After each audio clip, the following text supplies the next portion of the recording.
भारत का चीन के साथ सीमा विवाद जारी है और इस मुद्दे पर कांग्रेस द्वारा केंद्र सरकार पर लगातार तीखा हमला बोला जा रहा है। कांग्रेस नेता सरकार को इस मुद्दे पर बैकफुट पर धकेलने की कोशिश लगातार कर रहे हैं और इसी कड़ी में बुधवार को कांग्रेस नेता राहुल गांधी ने सरकार को निशाने पर लिया और सरकार द्वारा इस मुद्दे पर दिए गए अलग अलग बयानों का जिक्र किया। रिपोर्ट देखिए।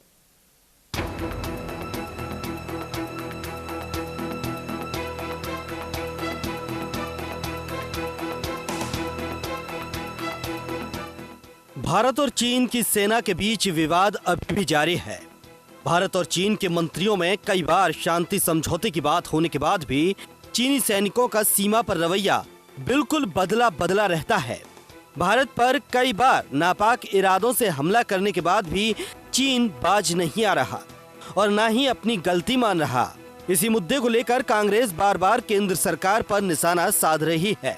इसी कड़ी में बुधवार को कांग्रेस नेता राहुल गांधी ने सरकार पर एक बार फिर अपने ट्विटर हैंडल के जरिए निशाना साधा है। कांग्रेस नेता ने सरकार से सवाल किया कि इस मुद्दे पर मोदी सरकार भारतीय सेना के साथ खड़ी है या फिर चीन के साथ। राहुल ने ट्वीट कर कहा, आप क्रोनोलॉजी समझिए। पीएम बोले कि कोई सीमा में नहीं घुसा। फिर चीन स्थित बैंक से भारी कर्ज लिया गया। फिर रक्षा मंत्री ने कहा चीन ने देश में अतिक्रमण किया। अब गृह राज्य मंत्री ने कहा कि अतिक्रमण नहीं हुआ। मोदी सरकार भारतीय सेना के साथ है या चीन के साथ? इतना डर किस बात का?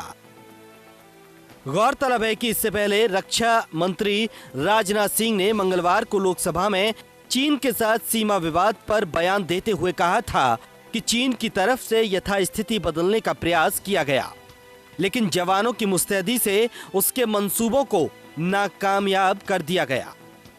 एलएसी के ऊपर फ्रिक्शन बढ़ता हुआ देखकर दोनों तरफ के सैन्य कमांडरों ने 6 जून 2020 को मीटिंग की तथा इस बात पर सहमत बनी कि रेसिप्रोकल एक्शंस के द्वारा डिसएंगेजमेंट किया जाए। दोनों पक्ष इस बात पर भी सहमत हुए कि एलएसी को माना जाएगा तथा कोई ऐसी कार्रवाई नहीं की जाएगी जिससे स्टेटस को बदले। किंतु इस सहमति के वायलेशन में चीन द्वारा एक वायलेंट फेस ऑफ की स्थिति 15 जून को गलवान में क्रिएट की गई। हमारे बहादुर सिपाहियों ने, हमारे बहादुर सेना के जवानों ने अपनी जान का बलिदान दिया और साथ ही चीनी पक्ष को भी भारी क्षति पहुंचाई है अध्यक्ष महोदय, और अपनी सीमा की सुरक्षा में वह कामयाब रहे। कांग्रेस नेता राहुल गांधी के इस ट्वीट ने केंद्र सरकार पर सीधा हमला बोला है। हालांकि राजनाथ द्वारा मंगलवार को लोकसभा में दिए गए बयान के बाद ये साफ हो गया है कि भारत अपनी सेना के साथ डट कर खड़ा है। लेकिन राहुल गांधी के इस ट्वीट के बाद विपक्षी दल के कई सवाल निकलकर सामने आ रहे हैं। न्यूज इंडिया से साक्षी आनंद की खास रिपोर्ट।